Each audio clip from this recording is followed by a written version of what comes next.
नमस्कार, capital TV देख रहे हैं आप। मैं हूं आपके साथ पूजा। ब्रेकिंग नाउ में बड़ी खबर आपको बता रहे हैं। विपक्षी गठबंधन इंडिया में फूट पड़ चुकी है। विपक्ष के हर बड़े नेता ने अपना रास्ता अलग चुन लिया है। दिल्ली से लेकर मुंबई, मुंबई से लेकर बिहार तक में जमकर घमासान की खबरें सामने आ रही है। दिल्ली में आम आदमी पार्टी और कांग्रेस पार्टी आमने सामने है, तो वहीं नीतीश कुमार दिल्ली पहुंचे हैं, पर उन्होंने ना ही किसी से मुलाकात की है, ना ही बातचीत की है। तो वहीं शरद पवार अकेले राष्ट्रव्यापी आंदोलन के लिए निकल पड़े हैं। इस बड़ी खबर पे मेरे साथ न्यूज रूम से जुड़े हुए हैं कैपिटल टीवी के एग्जीक्यूटिव एडिटर राजीव जी। राजीव जी, विपक्षी गठबंधन की अगली बैठक मुंबई में होनी है, पर जिस तरह की तकरार की खबरें सामने आ रही, क्या ये बैठक सक्सेस हो पाएगी या होगी भी या नहीं होगी? देखिए, अभी तक तो ये संभावना ही नहीं है कि बैठक हो पाए, क्योंकि पहले भी मुंबई की बैठक को लेकर कंफ्यूजन बरकरार था। दूसरी बार मुंबई की बैठक के लिए डेट बदले गए थे, लेकिन उसके बाद क्या हुआ? पहली बात यही हुई कि जब मुंबई में बैठक ऑर्गेनाइज किए जाने की बात चली थी, उसके बाद शरद पवार को थोड़ा साइडलाइन कर दिया गया।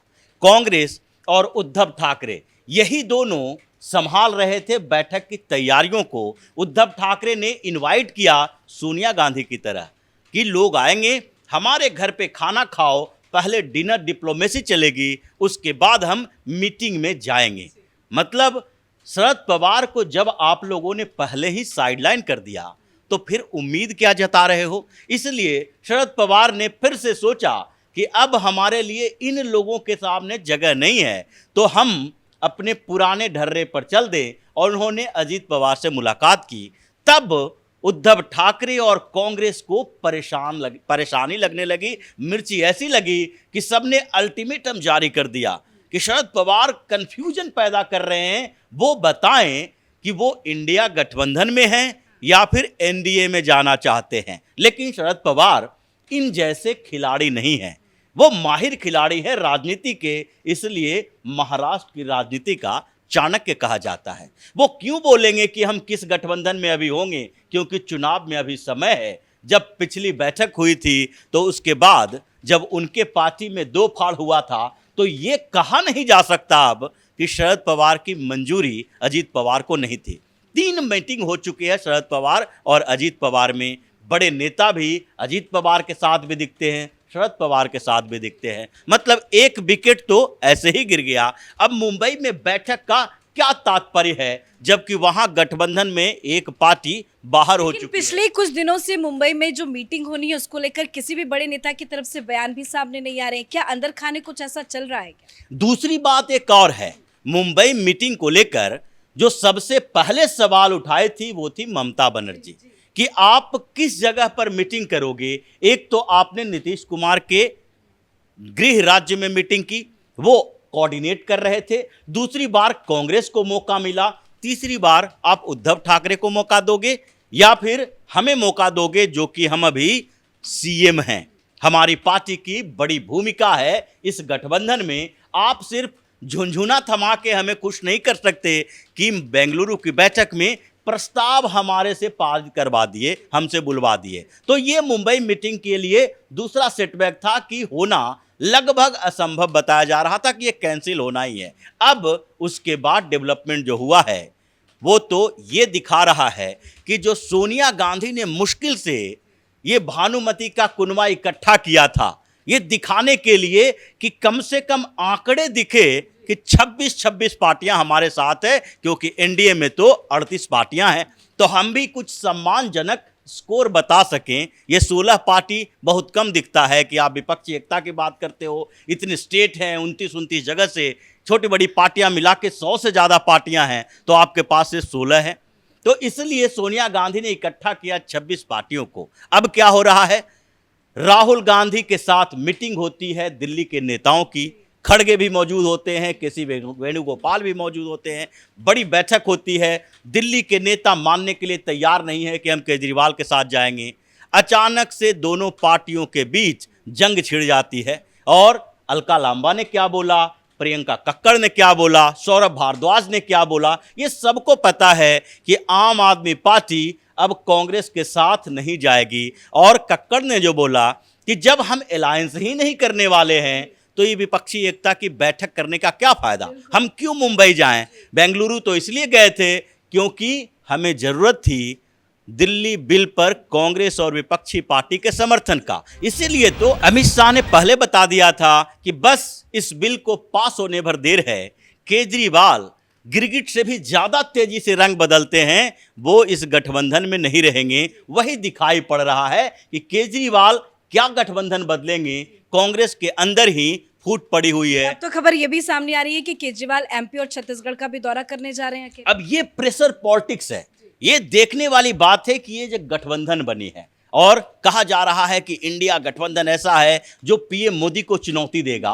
और बार बार इस बात का जिक्र किया जा रहा था कि एनडीए में 38 पार्टियां हैं और ये 38 पार्टियों का कोई अस्तित्व ही नहीं है।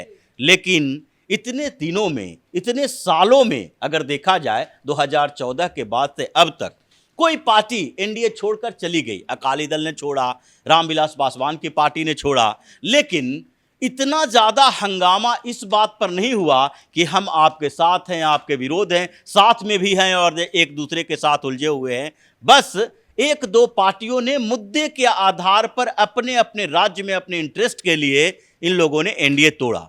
लेकिन अगर देखा जाए तो ये कुछ महीने पहले, एक दो महीने पहले एक कॉन्सेप्ट आया और उसका नाम दिया गया इंडिया, और उस कॉन्सेप्ट में अब कोई पार्टी फिट ही नहीं बैठ रही है। मतलब नीतीश कुमार एक सीक्रेट प्लान लेकर दिल्ली के दौरे पर हैं, लालू यादव बिहार में अचानक से एक्टिव हैं, मेरिन ड्राइव पर घूम रहे हैं, लोगों को दिखा रहे हैं कि आप नीतीश नीतीश न देखो, हम भी हैं तुम्हारे साथ और हमारे नाम पर वोट देना है। तो नीतीश लालू भी बिखरे हुए हैं और नीतीश कुमार दिल्ली आते हैं विपक्षी नेताओं के साथ नहीं, बल्कि अपने खास लोगों के साथ मीटिंग करते हैं। वो खास लोग कौन हैं? एनडीए के लोग हैं या फिर वही हरिवंश हैं जो कि राज्यसभा में डिप्टी चेयरमैन हैं, नीतीश कुमार की पार्टी के हैं, शाह और मोदी के भी करीबी हैं, इसलिए अभी तक डिप्टी चेयरमैन बने अचानक हुए से नीतीश कुमार को क्या हो गया? क्योंकि उन्होंने ही विपक्षी गठबंधन की एकजुटता के लिए अलग अलग नेताओं से बैठकें की। कल हर चैनल में ये खबरें चली कि नीतीश कुमार अरविंद केजरीवाल से मुलाकात करेंगे, राहुल गांधी से मिलेंगे, लेकिन अब ना ही वो किसी से मिले, ना ही कोई बातचीत की, और आए भी तो अकेले आए। तेजस्वी को इस बार लेकर क्यों नहीं आए? देखिए, सबका अपना अपना पर्सनल इंटरेस्ट इस गठबंधन को लेकर था। केजरीवाल का इंटरेस्ट दिल्ली सर्विसेज बिल पर समर्थन, नीतीश कुमार का इंटरेस्ट नेशनल लेवल पर उनको कन्वेनर बनाना, पीएम का दावेदारी भी था कि पीएम कैंडिडेट बन सकते हैं अगर संभावना बनी तो, संजोग अगर देवगौड़ा गुजराल के समय का संजोग बना तो। उधर ममता बनर्जी, मोदी के खिलाफ एक शील्ड चाहिए था बड़ा सा कि सब मिलकर उनकी सुरक्षा करें, क्योंकि ये जो खूनी खेल चल रहा है, जो प्रधानमंत्री ने बोला था कि ये जो खूनी खेल चल रहा है, तो वो अकेले नहीं रहना चाहती हैं, सब लोगों का समर्थन चाहिए। राहुल गांधी सोच रहे हैं अकेले तो मेरे से कुछ नहीं होगा, तो इसलिए कुछ और पिछलग्गुओं को साथ इकट्ठा कर लो ताकि अवधारणा तो बना सकें कि ये लोग भी कुछ मजबूत हैं अलग अलग पार्टियों के वाले छोटे छोटे स्टेट में।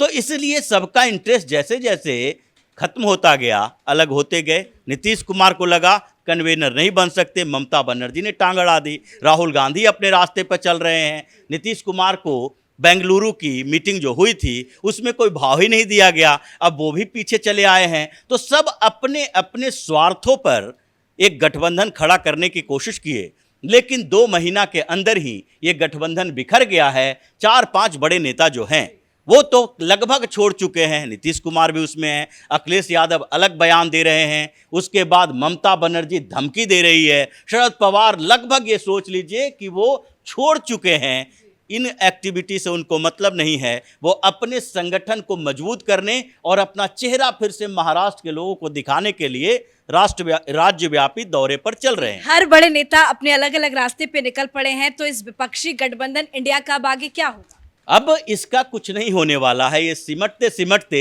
26 से फिर 16, 16 से 10 और फिर सब अकेले रह जाएंगे अपने अपने राज्यों में, क्योंकि सबको पता है ममता बनर्जी न तो बिहार में एक वोट दिलवा सकती हैं, न नीतीश लालू यूपी में वोट दिलवा सकते हैं, और न ही स्टालिन उत्तर भारत में कहीं भी आकर किसी भी राज्य में अपनी पहचान भी बता सकते हैं। मतलब सब अपने अपने दड़वे में सीमित हैं, इनके पास कोई नेशनल लीडर नहीं है। जो नेशनल लीडर बनने का दंभ भरते हैं राहुल गांधी, वो भी ऐसे सीमित क्षेत्रों के लिए हैं जहां पर ये जाएं तो लोग कम से कम इतना कह सके नेहरू गांधी खानदान का है तो थोड़ा सा तवज्जो दे दो। उससे आगे राहुल गांधी के पास कोई ऐसी क्षमता है ही नहीं कि लोगों को अपने साथ जोड़ सके, इसलिए पूरा बिखरा हुआ है और कुछ दिन के अंदर ही ये मीटिंग का दौर खत्म और अपने अपने रास्ते पर फिर चल जाएंगे, जबकि इनको पता हो गया है कि 24 तो छोड़ दो, 47 तक का प्लान मोदी के पास तैयार है। धन्यवाद सर अपडेट के लिए। और सच्चाई यही है कि विपक्ष एकजुट है ही नहीं, भले ही मीडिया के सामने ये दिखाने की कोशिश की जा रही है कि पूरा विपक्ष एकजुट है, मोदी विरोधी एक साथ है, पर हर बड़े नेता ने अपनी अपनी रणनीति बनानी शुरू कर दी है। नीतीश कुमार अपने अलग रास्ते पे चल रहे हैं, तो वहीं कांग्रेस पार्टी ने भी ये साफ ऐलान कर दिया कि वो दिल्ली में चुनाव अकेले लड़ेंगे, जिसको लेकर अब आम आदमी पार्टी ने भी तेवर दिखाने शुरू कर दिए हैं। और बड़ी खबर ये है कि विपक्षी गठबंधन की तीसरी बैठक जो कि मुंबई में होने वाली है वो कैंसिल हो सकती है। इस बड़ी खबर में मेरे साथ फिलहाल इतना ही। कैमरा पर्सन रवि के साथ मैं पूजा, कैपिटल टीवी।